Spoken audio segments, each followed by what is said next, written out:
So for the past few days, we've been talking about factoring. We're going to carry on over to solving quadratic equations. So this is Chapter 3, Section 3, and we're going to start the notes today, and you'll get an assignment, and then we'll finish up the notes Thursday and maybe even into Friday. So this factoring kind of has to do with solving quadratic equations. We'll get to that later on in the notes, though, so let's get started. 3.3, Solving Quadratic Equations, Part 1. So a quadratic equation in one variable is an equation that can be written in the standard form ax squared plus bx plus c equals 0, where a, b, and c are real numbers and a does not equal 0. A root of an equation is a solution of the equation. So if we're finding a root of our equation, that means we're finding the solution of the equation. You can use various methods to solve quadratic equations. There's 3 of them that we're going to look at total. We'll look at 2 of them today and then 1 of them tomorrow. So let's get into it. The 3 methods of solving quadratic equations that we're going to look at are graphing, using square roots, and factoring. We're going to look at factoring tomorrow, so we're not going to worry about that for today, but you find the x-intercepts of the related function y equals ax squared plus bx plus c. Today we're going to deal with using square roots and factoring to solve our quadratic equations. So to use square roots, we write the equation in the form u squared equals d. So I want to get my squared term by itself on one side of the equation, where u is an algebraic expression. And I want to solve by taking the square root of each side. You guys may have seen that a little bit before, but we'll look into some examples here in a second. And then factoring, we want to write the polynomial equation ax squared plus bx plus c in factored form. So that just means we're going to factor this left-hand side of the equation and solve using the zero product property, which we will see whenever we get to solving by factoring. So let's look at solving quadratic equations using square roots.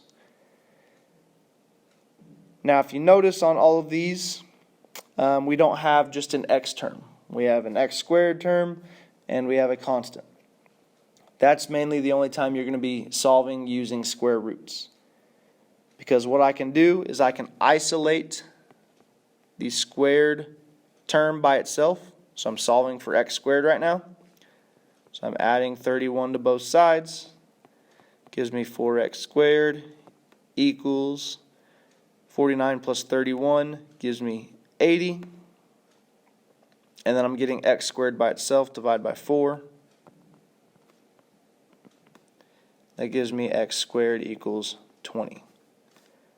So the first thing you want to do when you're solving using square roots, you want to isolate that x squared term by itself, or the x squared expression, I should say. Once I have the x squared expression by itself, I want to get rid of that squared term. So if you guys remember, in order to get rid of the squared term, I have to take the square root of it. Whatever I do to the left side, I have to do to the right. So if I take the square root of x squared, I just get x. And now I'm taking the square root of 20. We got to go back to simplifying radicals. This is a square root, so I want to find the biggest perfect square that goes into 20. That would be 4. 4 times 5 gives me 20. So I can take the square root of 4 to give me 2. I cannot take the square root of 5, so it stays under the radical. So my simplified radical is 2 square root of 5. Now remember, whenever we take the square root of something, we have to account for the positive and the negative value. So my answer for letter A here is x equals plus or minus 2 square root of 5. And that is how I solve by using square roots. Once again, you just want to isolate the x squared or the squared expression by itself on one side of the equal sign. Once it is isolated by itself, you can then take the square root of both sides to find x. So there's letter A. Let's look at letter B.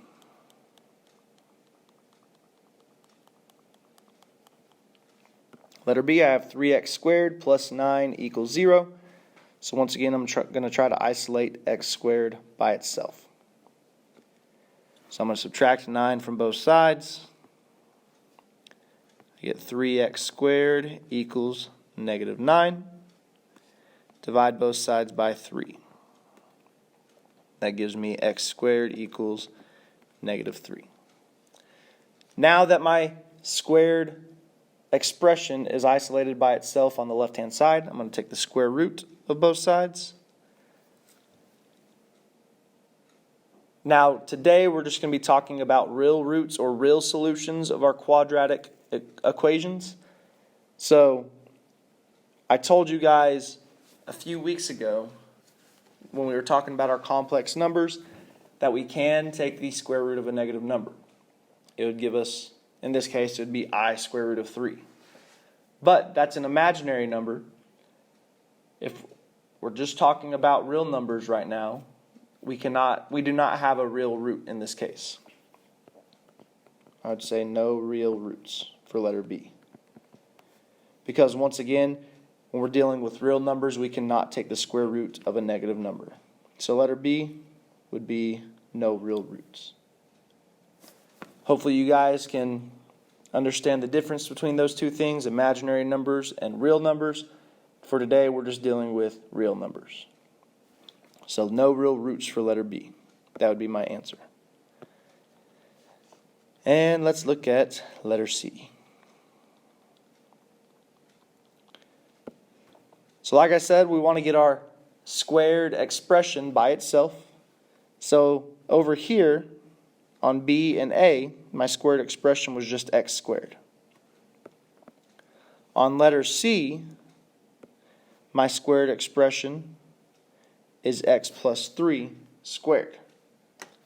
So I'm trying to get x plus 3 squared by itself. So I have 2 over 5 being multiplied by x plus 3 squared. In order to get rid of that, I need to divide both sides by 2 over 5. So that's going to give me x plus 3 squared equals. Let's look at 5 divided by 2/5. For dividing fractions, we have to use keep, flip, change. Keep the first fraction the same. Flip the second fraction. Change from division to multiplication. So that gives me 25 over 2. So I get x plus 3 squared equals 25 over 2. Now I have my squared expression isolated by itself on one side of the equal sign. So now I can take the square root of both sides. So I'm just left with x plus 3 on the left-hand side. Square root of 25 over 2, if you remember, can be broken down into their own square roots. Square root of 25 is 5. I cannot take the square root of 2. So I get x plus 3 equals plus or minus 5 square root of 2. And now I just need to get x by itself, so I can subtract 3 from both sides. So I get x equals negative 3 plus or minus 5 over square root of 2. Now, I don't know if you guys remember this or not, but when we're dealing with radical expressions, we want them to be in simplest form. And if I have a square root in my denominator, like I have right here, that is not in simplest form. So I have to do something called rationalizing the denominator. If I have a radical in my denominator, I have to multiply the top and the bottom of my fraction by that same thing in my denominator, by that radical in the denominator. That'll help me eliminate my radical in the denominator. So I get x equals -3 plus or minus 5 times the square root of 2, just gives me 5 square root of 2. Square root of 2 times the square root of 2 gives me square root of 4, which is just 2. That is now simplified, so my answer is x equals -3 plus or minus 5 square root of 2 over 2. I know that can be kind of tricky. You may not remember that a whole lot from Algebra 1, but it's not too bad, and it's pretty easy to pick up on. And once you do more practice with it, it gets a little easier. So that's solving quadratic equations using square roots. So now let's go look at the zero product property real quick. If you remember on my first slide, or second slide, when we're solving by factoring, we're going to use the zero product property. Here's what the zero product property is. When the left side of ax squared plus bx plus c equals 0, so the left side would be this stuff right here, ax squared plus bx plus c. When that is factorable, that means I can factor it. You can solve the equation using the zero product property. And here's our zero product property down here. If the product of two expressions is 0, then one or both of the expressions equals 0. It puts it in algebraic terms for you. If a and b are expressions and a, b equals 0, then either a equals 0 or b equals 0.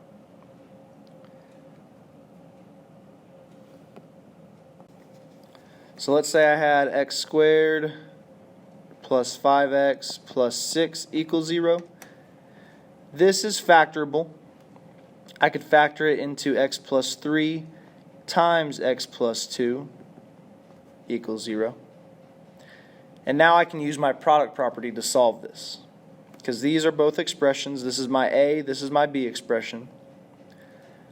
So either a equals 0, b equals 0, or they both equal 0.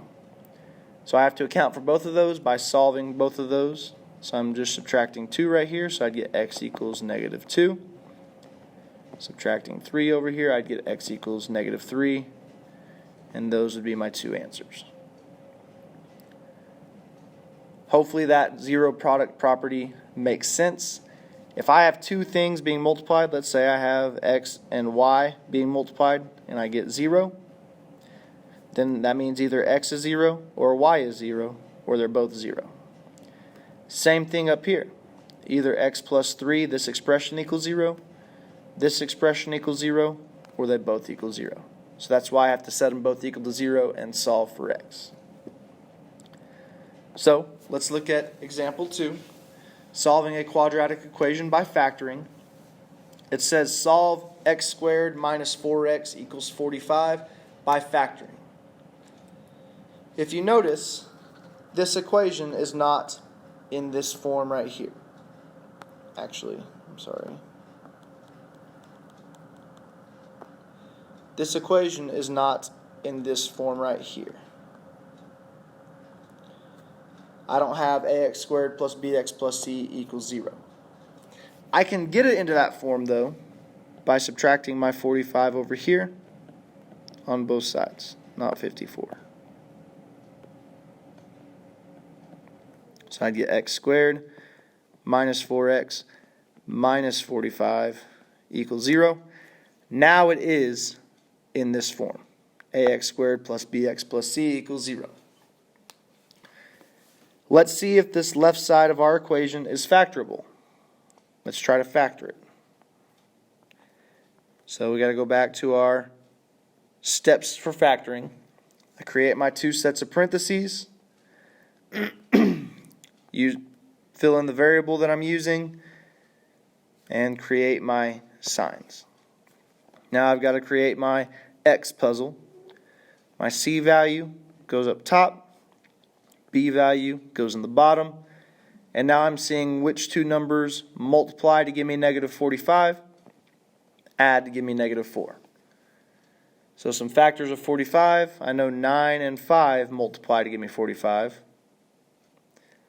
I know one of them's got to be negative though, but they need to add to give me negative 4. So I need the bigger number to have the negative sign in order to make it negative 4. So I'd get x plus 5 times x minus 9, and now that left side is factored. Now we can use our zero product property to solve our equation. Remember, either x plus 5 must equal 0, or x minus 9 must equal 0 in order for this equation to be true. So I'm setting both my factors equal to 0 and solving for x. So here I'm just going to subtract 5. I get x equals negative 5. Add 9. I get x equals 9. So my two answers in this case are x equals negative 5 and x equals 9. Hopefully that makes sense. If not, make sure you're asking questions. Now let's talk about zeros of a function. You know the x-intercepts of the graph of f of x equals a times x minus p times x minus q are p and q. Because the value of the function is 0 when x equals p, if I plug p in here, p minus p gives me 0.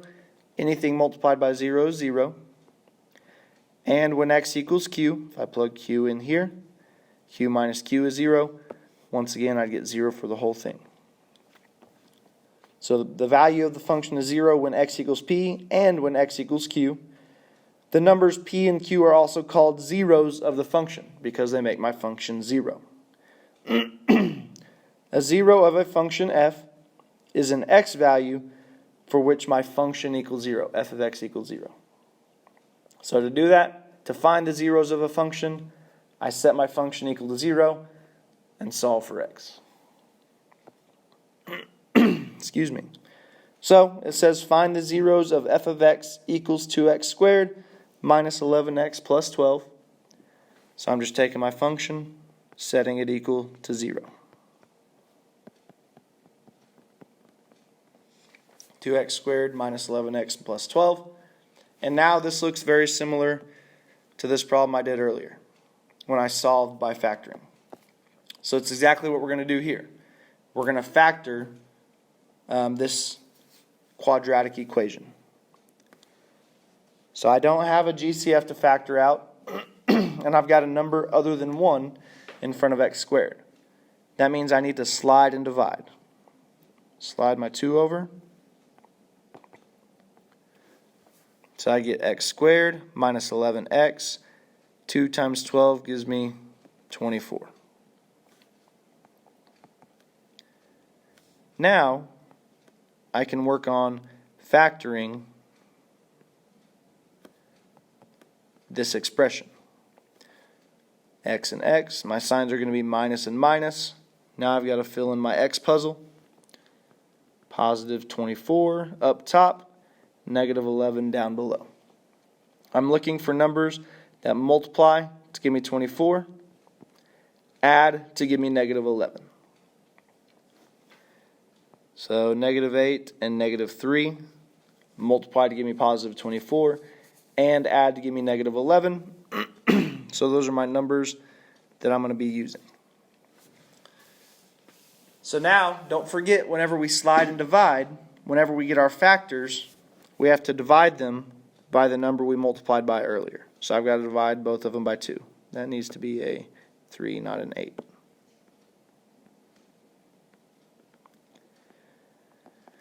So I get 0 equals 8 divided by 2 is 4. And then x minus, I can't reduce 3 over 2 anymore. So now I've got to do bottoms up. I get 0 equals x minus 4 times 2x minus 3. That whole process was just me factoring my quadratic equation. Now I've got to find the zeros of the quadratic equation by once again setting each of my factors equal to 0 and solving for x. So I'm going to erase this stuff over here so I can do my other work over here.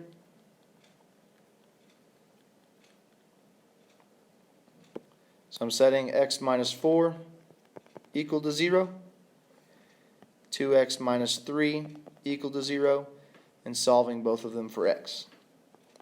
Adding 4 here, x equals 4.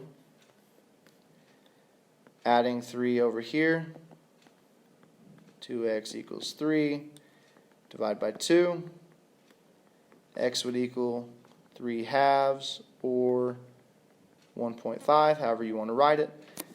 And those would be my two zeros of my function f of x equals 2x squared minus 11x plus 12, meaning if I plugged those values in for x, f of x would then equal 0. Hopefully that makes sense. Just set your function equal to 0, solve for x. That is all I have for you today. The assignment for today is page 121, numbers 14 through 20 evens, and page 122, numbers 28 through 34 evens, 48 through 54 evens. It's only about 12 problems, not a whole lot. Some of them will go pretty quick, but this will be due on, when do I want to have this due? Let's have it due Friday, December 4th on Canvas. Gives you a couple days to work on it. We'll probably get another assignment tomorrow in class, and we'll talk about solving by graphing in class tomorrow. Hope you guys have a good rest of your day. Stay warm. If you have any questions, please let me know.